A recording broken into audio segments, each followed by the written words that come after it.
ერთიანი ნაციონალური მოძრაობა ამერიკის შეერთებულ შტატებში შეხვედრებს განაგრძობს. პარტიის წევრებს დღის განმავლობაში კონგრესის ზედა პალატაში ჰქონდათ შეხვედრები დაგეგმილი. ნაციონალური მოძრაობის თავმჯდომარე სინა ბოკუჩავას თქმით, შეხვედრების მიზანი მაქსიმალური მობილიზაციის მეშვეობით მეგობარი აქტის მიღების ხელშეწყობა. პარტიაში ასევე განმარტეს, რომ ქართული ოცნების სურვილის წინააღმდეგ მეგობარი აქტი კანონად იქცევა და მას პრეზიდენტ დონალდ ტრამპისთვის ოცნების პრემიერის ირაკლი კობახიძის მიერ გაგზავნილი წერილი ხელს ვერ შეუშლის.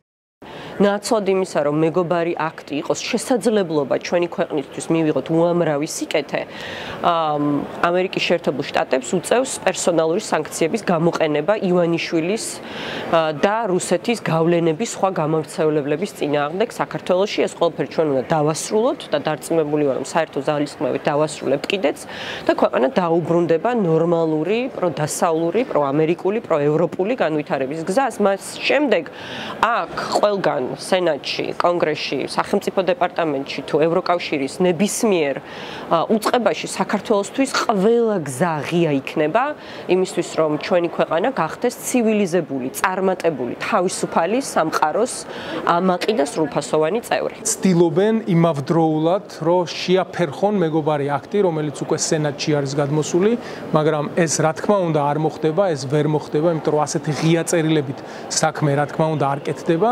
ამ რეჟიმს ყველაზე მეტად ის აღიზიანებს და იმას ვერ ეგუება, რომ ქართული ხალხის აბსოლუტური უმრავლესობა მაინც რჩება პროდასავლურ, პროევროატლანტიკურ ვექტორზე და ინარჩუნებს ერთგულებას იმ ღირებულებების მიმართ, რომელიც ასეთი მნიშვნელოვანია შეერთებული შტატებისთვის და ჩვენი ევროპელი პარტნიორებისთვის.